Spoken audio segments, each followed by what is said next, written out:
Ok, vamos lá.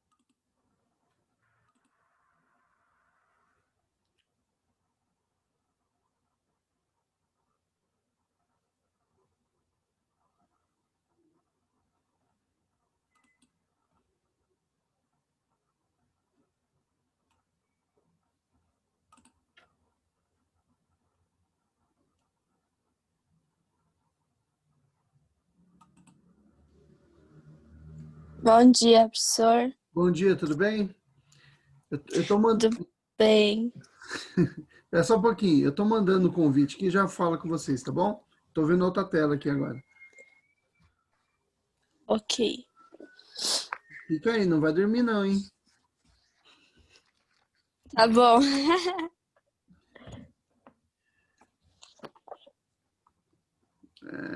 Aqui.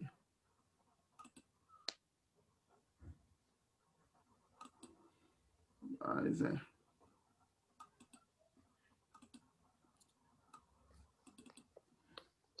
Aqui.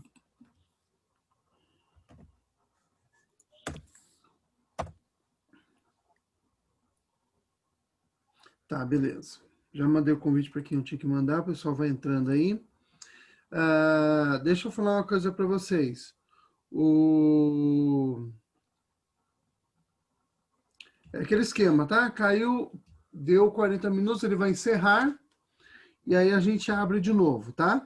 Aí eu já mando os links novamente para vocês. Nós vimos na, Ok. legal. Nós vimos na aula passada sobre a Segunda Guerra Mundial, a Primeira Guerra Mundial, quer dizer. Nós vimos a Primeira Guerra Mundial, falamos a respeito do fim do conflito, tá? E hoje nós vamos tratar de duas, quer dizer, vamos tentar, né? Tratar de dois assuntos aqui importantes. Tem 5 pessoas na sala, já vou começando. De dois assuntos, se for chegando mais gente, eu vou incluindo aqui na sala. De dois assuntos importantes, que é o período da Revolução Russa, tá? Então, nós vamos tratar da Revolução Russa e também da crise de 29, tá bom?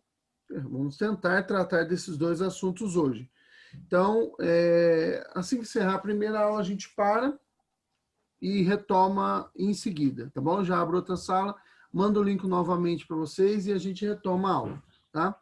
Então, vamos lá tratar primeiramente dessa questão da crise de 29, tá bom? Ou melhor, desculpa, da Revolução Russa. Bem, eu falei para vocês que em 1917 a Rússia saiu da guerra para fazer a sua revolução, tá bom? Disse isso na aula passada. Só lembrando, Jennifer, se você não, se não, porque eu tenho certeza, não é condicional, eu sei. Você não participou da última aula. Se você quiser assistir a aula, tem no YouTube, tá? Eu coloquei os links lá os alunos, para os alunos. Se você quiser assistir, acho que seria interessante você assistir. São 2 aulas de 40 minutos, Tá bom. tá bom? Porque eu acho que aí vai ajudar você a compreender aí, senão você vai ficar um pouco perdida, tá? Uhum. Tá bom, obrigada. Então, eu falei para vocês que em 1917 a Rússia saiu da guerra para fazer sua revolução. A Rússia, ela já vinha sofrendo muito com a guerra, tá? Desde que o Karl Marx escreveu seu livro lá no século XIX, sobre o socialismo, né, o Capital, o Manifesto Comunista e tudo mais, e os seus outros escritos, né, porque o Marx ele teve um tempo que ele teve uma gazeta, um jornal, tá? E aí ele escrevia direto para a causa operária, conclamando os trabalhadores para se unir e tudo mais, tá bom? Então o Marx, essas ideias vão sacudir a Europa. Na verdade, as ideias não eram do Marx, né? Elas eram mais antigas, até onde consegui. Elas já remontavam ao século XVI. E se for pensar, ela é até mais antiga que isso, tá? Tem uma lenda da cocanha, né? Que nem sabe, da Idade Média, né? Ninguém sabe direito que ano que surgiu essa lenda, que falava de uma ilha onde todo mundo tinha tudo, assim, muita comida, bebida, prazeres e essas coisas todas, sem limite e tudo mais. Tá. O Pedro deve estar com um problema aqui para entrar e está pedindo aqui 2 vezes. Então, essas ideias são antigas. O Karl Marx, o que ele fez foi criar um método que ele imaginou que seria possível implantar o socialismo no mundo.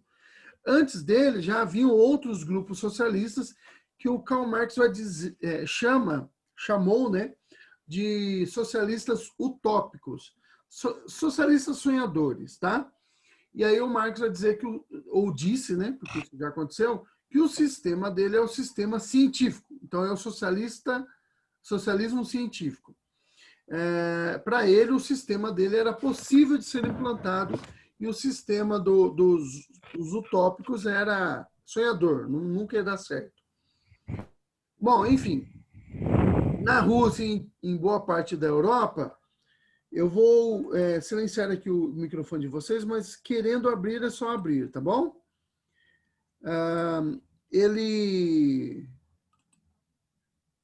É só abrir para perguntar. Ele criou um sistema, então, que ele chamou de socialismo científico, porque para ele, eu até me perdi um pouco, deixa eu voltar aqui. Para ele, o sistema dele era possível de ser implantado. Ele até era considerado um filósofo, um sociólogo. Ele fez uma crítica, né, à filosofia, porque a filosofia ela estuda. Tem até um lema da filosofia que diz que a filosofia é como a ave de Minerva. Minerva é uma deusa, tá? Ela voa sempre ao entardecer. Porque a ave, né, o pássaro de Minerva, ele é uma coruja, né, voava ao anoitecer, ou seja, depois que as coisas já aconteceram. O que os filósofos queriam dizer com isso é que a filosofia estudava a sociedade, as coisas, para entender o que estava acontecendo. E aí o Marx passou desse momento de nós estudarmos o que está acontecendo para entender. Nós temos agora que efetuar mudanças. Tá? Mais ou menos, não foi exatamente essa palavra que ele utilizou, mas foi mais ou menos isso que ele quis dizer. Nós não temos que estudar o processo depois que ele já aconteceu, depois que a sociedade mudou. Nós temos que mudar inverter essa ordem e nós provocarmos mudanças, tá? E as ideias do Marx vão influenciar vários líderes mundiais pelo mundo. Influenciou o Lenin, influenciou o Trotsky, o Stalin, o Hitler, Mussolini, todos eles foram influenciados de uma forma ou de outra pelo Karl Marx, tá? Fidel Castro e tantos outros aí, tá bom? Bem, enquanto essas ideias estão rodando a Europa, elas alcançaram muitos intelectuais, tá, por toda a Europa. Na Rússia, os 2 principais intelectuais que se interessam pelas ideias ou são impactados, influenciados pelas ideias do Karl Marx foram o Lenin e o Trotsky, tá? Eles formam 2 partidos na Rússia e começam a tentar uma revolução unir os trabalhadores em torno de uma revolução para tentar derrubar né, implantar o socialismo na Rússia. Isso antes da Primeira Guerra Mundial, tá? Eles foram caçados e expulsos do país, tiveram que fugir do país para não serem presos e provavelmente mortos, né? O que eles estavam pedindo ali era a morte do imperador, subversão da sociedade e tudo mais. Isso era e provocaria guerras, milhões de pessoas, como aconteceu, tá? Não era só uma previsão, aconteceu mesmo. Acabaram morrendo por causa dessas revoluções, né? Da revolução e do que aconteceu após a revolução. O Lenin, o Lenin e o Stalin promoveram expurgos enormes ali na Rússia, né? Matando milhões de pessoas no campo, enfim, proprietários de terra e outras pessoas, e não proprietários de terras também, porque, assim, quando a Revolução começou, muitos trabalhadores mataram os donos de terra e tomaram as terras. Opa, oi, Stephanie. Tomaram, tomaram as terras dos grandes proprietários. Só que assim que acabou ali aquele conflito entre o Exército Vermelho e o Exército Branco, que eu já comentei na aula passada, mas eu já vou falar de novo sobre isso. Quando acabou aquele conflito e os socialistas venceram, houve que eles chamaram de apaziguamento do campo. Apaziguamento porque apaziguar vem de paz, né? Provocar, produzir paz. Mas o apaziguamento foi um massacre. O Exército Vermelho, né, foi para o campo e matou todos porque esse pessoal que foi matando os grandes proprietários foram pegando a terra para si, mas não era essa a ideia da revolução. A revolução não era deixar ninguém ficar com nada, a revolução era para tornar tudo do Estado. Tá? Então esse pessoalzinho pobre que pegou terras e dividiu entre si, depois o exército foi lá e matou todo mundo, matou milhões de pessoas. Tá? Foi os grandes expurgos que aconteceram ali na Rússia. Tá bom? Esse negócio de expurgo é um negócio muito comum entre grupos totalitários, socialistas e tudo mais. Tá bom? Enfim, voltando lá na questão do Lenin e do Trotsky. Eles tiveram que fugir da Rússia e não conseguiam voltar, né? Não poderiam voltar. Se voltassem, seriam presos. E fora da Rússia, lógico que eles não pararam, eles começaram a escrever sobre o assunto, tentar influenciar pessoas pelo mundo, tá? Das ideias socialistas, ideias que eram deles, né? Da intentona, da Internacional Socialista e tudo mais. Enquanto eles estão ali fora produzindo material, escrevendo, mandando escritos, né, de volta para a Rússia e tentando influenciar pessoas fora da Rússia, outros países, trabalhadores de outros países, começou a Primeira Guerra Mundial. Durante a Primeira Guerra Mundial, com o exército russo fora da Rússia e aquela situação um pouco caótica que foi causada pela Primeira Guerra, o exército russo era um exército fraco, formado por muitos soldados. Esses soldados, muitos, né? Essa grande quantidade de soldados desarmados, né? Não totalmente, mas parcialmente desarmada ou mal aparelhada, mal armada, foi para a guerra. A Rússia ficou com pouco contingente militar dentro do seu território. A polícia já não tinha condições de tomar conta da proteção do imperador. Os trabalhadores passando fome, tanto no campo quanto nas fábricas. Falei disso para vocês também na aula passada. A melhor força de trabalho russa estava na guerra. O que sobrou? Crianças, mulheres, velhos, tá? Na Rússia para compor toda a força de trabalho. E em um local onde você tem pouco desenvolvimento tecnológico, essa força de trabalho se mostrou ineficaz. Eles não conseguiam produzir a mesma quantidade de comida, que já não era muito farta, que a Rússia necessitava, que o país necessitava. Era um país muito populoso. Vocês lembram o que significa isso, né? Populoso é uma grande quantidade, a população muito grande. Boa parte desse alimento ia para os soldados, então a situação ficou bem difícil, caótica mesmo na Rússia durante a Primeira Guerra Mundial. Isso diminuiu a capacidade da polícia russa e tudo mais de cuidar das fronteiras, de cuidar do próprio território, né? O exército estava na guerra. Isso possibilitou que o Lenin e o Trotsky e outros, né, seus companheiros, esses aí são os dois mais importantes, retornassem à Rússia, tá? E mantivesse lá, ou retomasse os seus partidos, o partido mencheviques e o partido bolcheviques, tá? O bolchevique, deixa eu só confirmar aqui, só um minutinho, se eu não me engano é a maioria, que era o partido do Lenin, e o mencheviques era minoria, né? Minoria não existe, né? Minoria. Deixa eu só confirmar aqui. Bolchevique. Bolchevique, maioria, é isso mesmo, certinho, do jeito que eu falei. Então, o bolchevique era o partido da maioria, era o partido do Lenin, tá?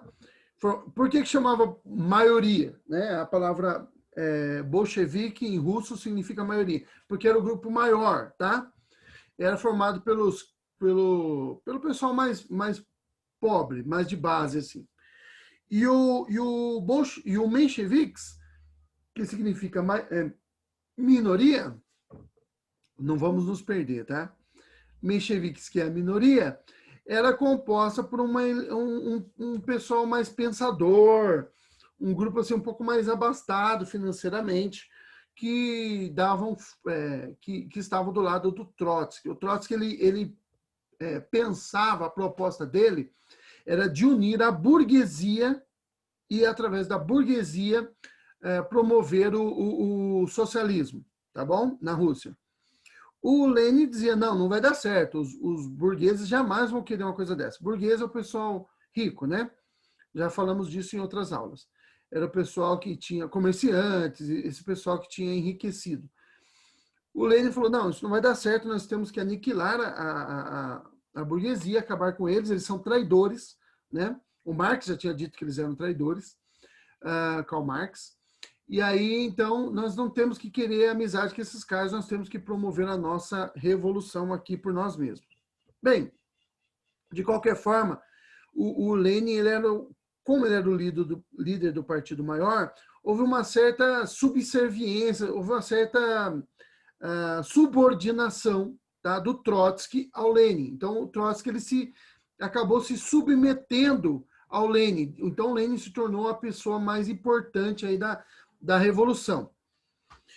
Em 1917, em plena, assim, já indo para a segunda parte a terceira parte, melhor dizendo, da Primeira Guerra Mundial, já a parte aquela que eu disse para vocês que é a segunda fase de mobilização, quando eles estavam indo para o tudo ou nada, no comecinho do ano de 17, fevereiro na Rússia e março no restante do mundo, também já falamos disso sobre calendários, né, na aula passada, os mencheviques e bolcheviques se uniram os dois partidos se uniram momentaneamente e depois acabaram não se desfazendo mais essa união.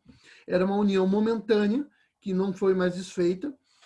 Se uniram e uniram também aos burgueses da Rússia. Lembra que eu falei para vocês que não haviam muitos burgueses, mas tinham os burgueses lá na Rússia, que estavam interessados no final da guerra e tomar controle do Estado. Era um desejo da burguesia, desde que ela surgiu, tá? No mundo inteiro, desde que ela surgiu lá na Itália, de tomar controle do Estado, de controlar as decisões de governo. Ela não conseguiu, na maioria das vezes. A Revolução Inglesa, no século XVII, eu acho que está tendo um delay aqui no meu vídeo. Só um minutinho, deixa eu pegar o cabo aqui. Eu estou usando o Wi-Fi, eu vou ligar o cabo, tá? Aguenta a mão aí, vai levar um minuto.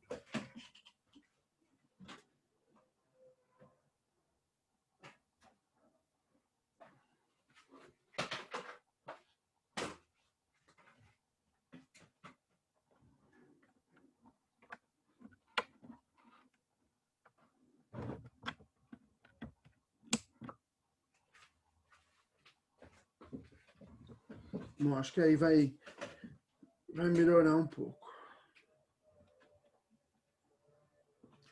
Vamos falando aqui.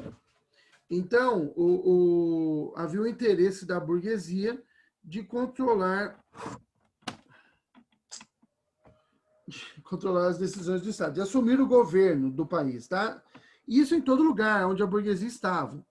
Na França, na Inglaterra, tá? Aonde tinha a burguesia, havia o interesse dos burgueses de controlarem o Estado.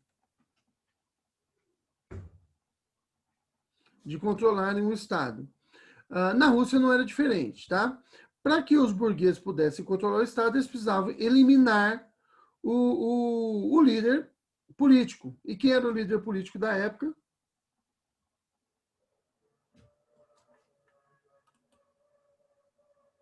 Eles precisavam eliminar o líder político. E quem era o líder político da época era o czar, era o imperador.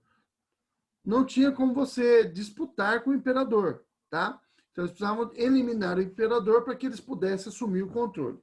É lógico que havia uma disputa de interesses ali, tá bom?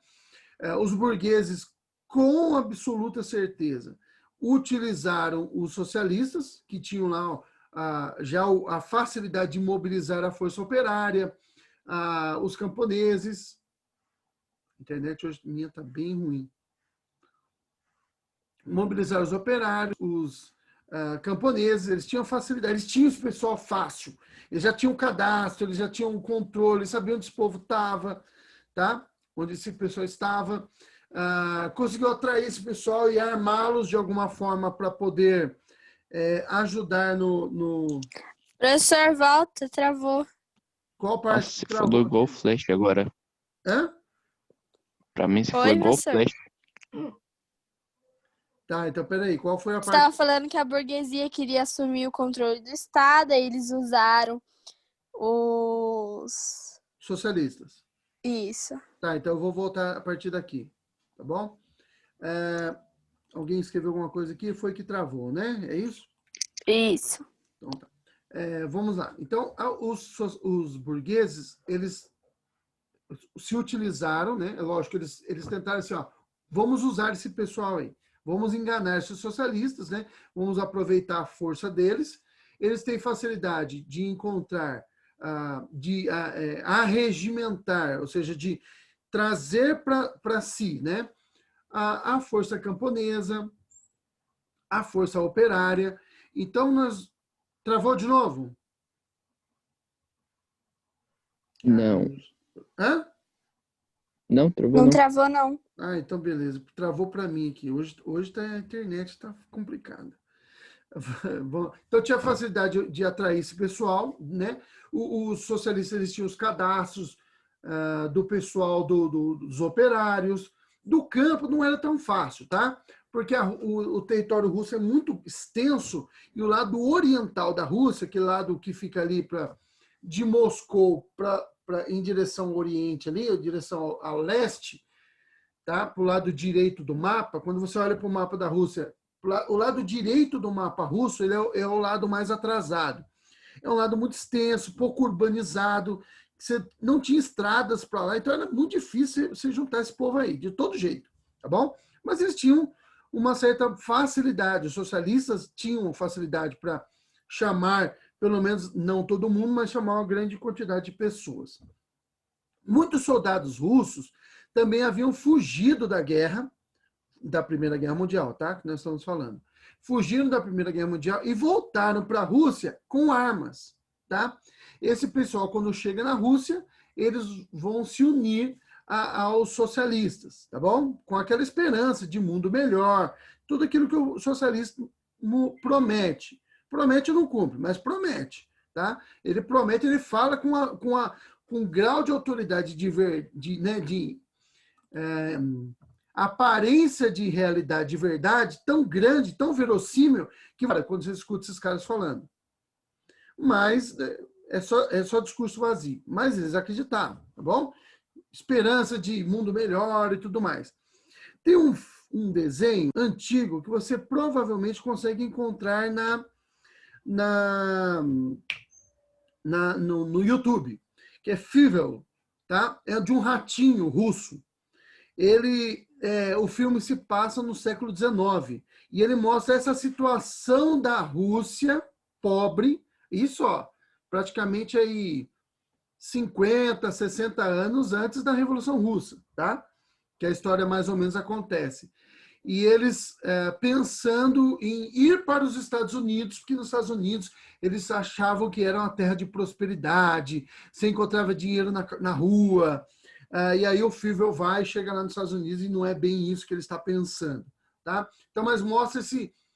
o bom desses filminhos é assim, embora eles sejam uma fantasia, eles mostram um pouco da imaginação e da mentalidade, no caso aí da Rússia, tá? Da mentalidade russa, século XIX, e não muda muito no início do século XX, tá bom? Como que o russo tinha esse sonho de querer viver melhor, como era pobre, ruim a situação do homem comum russo, tá? Aí no caso do Fievel, né? Outros filmes mostram outras questões. Eu já falei para vocês sobre Revolução Industrial e essa tensão entre burguesia e nobreza naquele filme, desenho também, animação Noiva Cadáver, tá? Vocês veem um pouco disso também. Então, use um pouco essas... Eu gosto de assistir esses desenhos, esses filmezinhos, para tentar ver a visão que o homem tinha naquele período, tá? De determinado local. Então, ajuda você a entender um pouco como que era a situação russa, final do século XIX, final do século XIX, início do século XX. Bom, enfim, fizeram a Revolução, eles conseguiram derrubar o czar, prenderam o czar. Czar é o imperador, tá? Inclusive, a própria palavra czar é a palavra russa para César, que era o título dado ao imperador romano, tá bom? Tem um porquê disso, tá?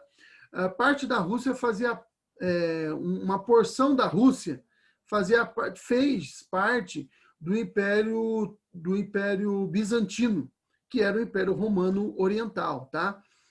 Então é por isso que quando a Rússia se torna país, ela utiliza o título de César, que em russo é czar. Tá? O alemão, a mesma coisa. A Alemanha utiliza o título de Kaiser, que é o correspondente alemão para César, tá bom? Então é o imperador. Bom, mas enfim, voltando para a Rússia. Os russos, ali, burgueses e socialistas, prendem o czar e assumem o controle do país, tá? Quem que vai controlar o país neste momento? Ali na Revolução de Fevereiro de 17. Eu vou utilizar fevereiro porque é o nome que ela tem, tá? Mas lembrando que no resto do mundo ocidental, é o mês de março. Mas, enfim, acontece a revolução ali na Rússia, o Kaiser é preso e os burgueses assumem o controle da Rússia, tá? Chuta para escanteio os socialistas, nós já usamos vocês não serve para mais nada, chuta de lado, de escanteio, põe de escanteio, e começa a governar a Rússia, tá? Agora, para um minutinho. Bom, vocês acham que os socialistas eram bestas? Da mesma forma que os burgueses usaram os socialistas, o que os socialistas fizeram ali no começo da Revolução? Usaram também os burgueses. A mesma coisa, não foi os burgueses passando a perna nos socialistas, eram burgueses passando perna nos socialistas e socialistas passando perna nos burgueses, tá? É a mesma coisa, você vai ver isso igualzinho na Segunda Guerra Mundial, quando o Hitler faz aquela Operação Barbarossa, tá? Quando ele invade a Rússia. Eles tinham feito o acordo, né, um acordo Molotov, de não agressão. E assim, qual era a ideia do Hitler? Eu estou fazendo um parênteses aqui, tá? Então, por enquanto eu não estou falando de revolução, estou falando da Segunda Guerra Mundial. Estou indo um pouquinho para frente para depois a gente voltar ali onde nós estávamos. O Hitler fez um acordo com o Stalin. Eu não te ataco, você não me ataca. Beleza. Qual era a ideia do Hitler? Eu foco no que é importante, destruo a França e a Inglaterra, venço a guerra e depois eu destruo a Rússia. A Rússia pensou o quê? Deixa o Hitler acabar com a Inglaterra e França. Quando ele vencer, ele vai estar debilitado, eu ataco a Alemanha e tomo controle de tudo. Então, um tentava destruir o outro, só que fingia ser amigos, tá? Isso ficou muito claro quando o Hitler invadiu a Rússia e pegou Stalin de calça curta, né? Calça curta é um jargão, né? Pegou o Stalin desprevenido. Por quê? Porque o Stalin achava que ele era muito mais esperto que o Hitler. Que o Hitler seria fiel até o fim aos seus propósitos e ele ia pegar o Hitler entendeu? Pegar o Hitler desprevenido. Mas o Hitler já sabia que o Stalin iria fazer. Então, foi a mesma coisa que aconteceu ali durante Pedro, vocês estão vendo bem? Estão ouvindo bem? Agora sim. Tá. Sim, senhor. Porque o Pedro colocou aqui só a imagem. Eu acho que era daquela hora ainda, faz tempo. Então beleza. Então, um grupo usou o outro, tá? Burgueses usaram os socialistas e os socialistas usaram os burgueses. Quando eles venceram, prenderam o czar e os burgueses assumiram o controle da Rússia, é lógico que o que os socialistas fizeram? Mantiveram o conflito agora. Seguinte, nós vencemos o inimigo, aquela historinha a arte da guerra, né? O inimigo do meu inimigo é meu amigo. Então, tanto os socialistas quanto os burgueses tinham um inimigo em comum. Quem era? O czar. Tá, nos unimos, vencemos o czar. O czar caiu, agora está na hora de nós dois lutarmos e ver quem que vai controlar o mundo. Tá? Ou melhor, mundo aí é demais, né? Quem vai controlar a Rússia, tá? E aí começou o conflito entre eles. Erros que os burgueses cometeram. Eu falei para vocês que o lema da Revolução, desde o começo, burgueses e líderes socialistas têm outra ideia. Mas a população, o que a população quer? O que o povão quer? O que o operário quer? O que o cara que trabalha no campo quer? Ele quer pão, paz e terras. Tá? É isso que eles querem. O que é isso? Eu quero comida, eu quero poder me alimentar, está faltando comida. Eu quero sair da guerra, porque essa guerra não tem nada a ver comigo. Não sei nem por que nós entramos nessa guerra besta. A guerra não era nossa, a guerra era da Áustria com a Sérvia. Tá? Nós entramos aí para proteger os sérvios, nós não tínhamos nada a ver com isso, isso era coisa do czar. E nós queremos uma distribuição das terras, nós queremos uma reforma agrária. Lembrando que a Rússia ainda era, de certo modo, ainda um país semi-feudal. Você tinha grandes nobres ali que tinham grandes propriedades de terra, tá? Duques e condes ali que tinham grandes propriedades de terra. Eles queriam a distribuição da terra, era isso que eles queriam. O que os burgueses fizeram? Eles se mantiveram na guerra. E aí, eles perderam o apoio da população. A guerra entre os socialistas e burgueses ali na Rússia durou de fevereiro até outubro, tá? Outubro russo, tá bom? Era novembro no resto do Ocidente. Então, eles continuaram lutando entre si. O Trotsky, subordinado, né, do Lenin, ele se subordinou ao Lenin, pelo Lenin ser o líder ali mais importante, mas era ele que controlava o Exército Vermelho, o exército mesmo socialista, os sovietes, né, que eles chamavam, o Exército Revolucionário Socialista estava sob o comando do Trotsky. O Trotsky era o líder mesmo do negócio. E o Stalin, gente? O que o Stalin estava fazendo? O Stalin, ele era o Trotsky chamava de burro, jumento. Ele era um cara pouco culto, não tinha muito estudo, mas ele era um cara muito esperto. Não adianta você ser muito inteligente se você não for muito esperto. E o Stalin era muito esperto. Revolução precisa de dinheiro. O que o Stalin fez? Ele montou um bando de assaltantes e começou a assaltar bancos na Rússia. E ele pegava esse dinheiro e entregava na mão do Lenin. Tá? Isso que garantiu ao Lenin a liderança do movimento e depois ao Stalin. Tá bom? Ele se tornou importante, um cara que não tinha grande importância ali. Quem eram os importantes ali era o Trotsky e o Lenin, mas o Stalin ganha importância porque ele começa a fornecer dinheiro para a revolução e ele dá dinheiro para o grupo do Lenin. E com o dinheiro você compra armamento, com o dinheiro você compra fardamento, com o dinheiro você dá comida para o povo que está precisando. E aí você vai ganhando a fidelidade do povão, tá? Que é o operário, o pessoal que trabalha em fábrica e o pessoal que trabalha no campo, né? O camponês. O Stalin vai ganhando notoriedade sendo um assaltante de bancos. Um assaltante assassino. O Stalin era um monstro. Não muito diferente do Lenin e do Trotsky, que também eram dois caras filho do cão. Mas, enfim, eles continuam a luta.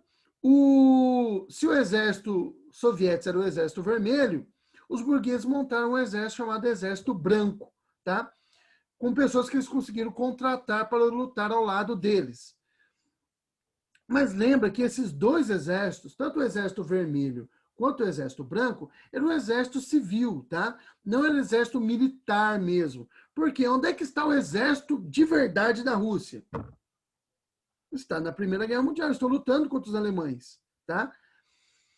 Bom, em outubro, na Rússia, em outubro, o Exército Vermelho consegue derrotar o Exército Branco. E aí os socialistas assumem o controle do país. E a primeira coisa que eles fazem, ali em 17, é fazer um acordo de não agressão com a Alemanha. Não tem nada a ver com aquele acordo do Hitler, tá? Aquele acordo do Hitler é em 39. Esse acordo é feito em 17, tá? 1917, bem antes. Tem nada a ver uma coisa com a outra, tá? Eles fazem um acordo, a Alemanha aceita. Por que a Alemanha aceita? Porque o que tem de interessante? O que a Rússia tem que a Alemanha possa querer? Nada. O que a Alemanha quer é as terras da França e da Inglaterra. A Rússia não tem colônia, então não tem interesse nenhum nela. As únicas colônias que a Rússia tinha estavam lá na América do Norte e tinham sido vendidas para os Estados Unidos. Então, a Alemanha não tinha... E assim, era terra gelada. Não tem interesse nenhum. A Rússia não tem...